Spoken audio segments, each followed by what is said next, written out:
Rexburg City Council toured town today in an effort to see city issues firsthand. Numerous projects are currently underway and multiple problems are concerning the council. Eyewitness News reporter Stephen Pope joins us. And Stephen, you were with them today. How many stops did you make? Todd, quite a few. The council spoke to handfuls of department heads and project managers at sites across the city. After following them for a day and seeing just how many issues they have to handle, I got a pretty good idea of what it's like to walk in the shoes of a city council member. The city council started their tour by speaking with fire and police chiefs. It's those personal visits that go a long way. They do care. We have that feeling. My entire department has that feeling. We appreciate them stopping by. The council then walked across the street to the Westwood Theater. It's important because they see firsthand what we're doing. And this is such a wonderful building that is going to be of great use to the city. A lot has recently happened to the nearly 100-year-old theater, including a new stage and new foyer. The theater has been owned by the city since 2004.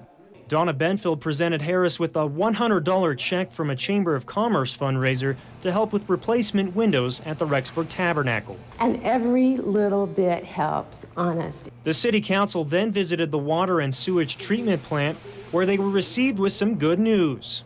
The city continues to grow and we'll stay ahead of it. In previous years, the public has complained about the smell of the plant, but that problem may be taken care of. In 2009, the city didn't receive a single smell complaint. Another problem the council hopes to tackle is eroding curbs in the southeastern neighborhood. According to the council, the subdivision went broke during construction and the curbs weren't installed properly.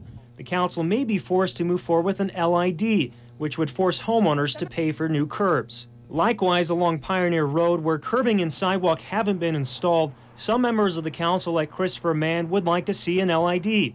The council also discussed successful installation of the Pioneer Road intersection and light, a maneuver that took 10 years because they had to wait for a homeowner to move out.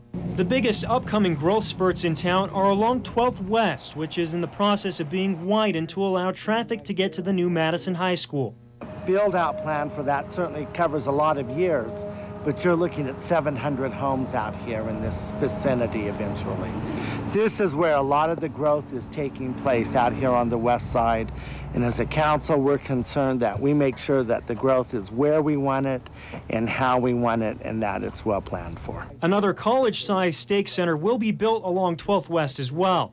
Moving to the northern part of town, Riverside Park will soon be built.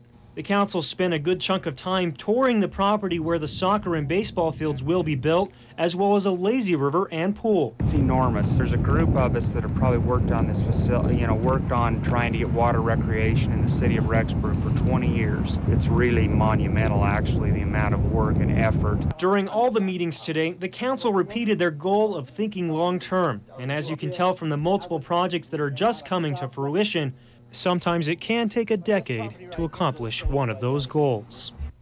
The council also held a budgetary overview, discussed impact fees, and reviewed goals from January.